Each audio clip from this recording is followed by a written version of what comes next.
Hallo, meine lieben Leute. Wir haben eine Bestrafung herausgefunden für die Challenge. Luca wird es wahrscheinlich nicht so gut gefallen, weil... Verloren. Ja, sag mal, was du machen musst, Luca. Was muss ich machen? Okay, er tut jetzt nur so auf... Er hat's vergessen, Typ. Aber er muss die komischsten Geräusche machen. In 2 Minuten. Muss er die komischsten Geräusche machen. Ich glaube, es geht jetzt los. Okay. Soll ich anfangen? Ja.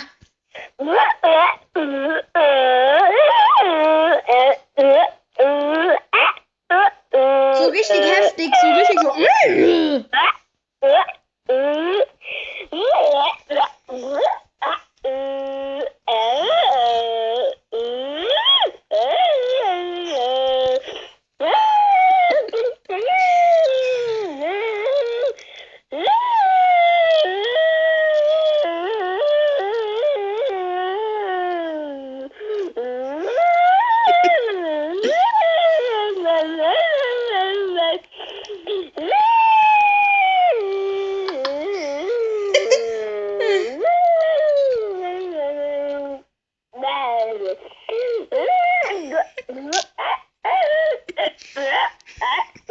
Noch 30 Sekunden. Jetzt mach die heftigsten Geräusche.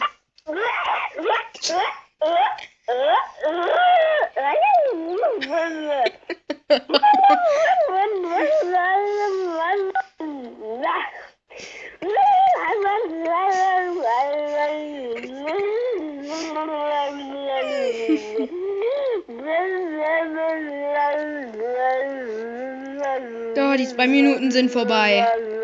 2 Minuten sind vorbei. So, das waren die behindertsten Geräusche vom Luca. Der Gewinner darf natürlich was machen, was Ehrenvolles. Was mache ich? Dazu kommt gleich noch ein Video. Da würde ich sagen, das war's mit dem Video. Was der Verlierer tut, da würde ich sagen, schön mit Öl.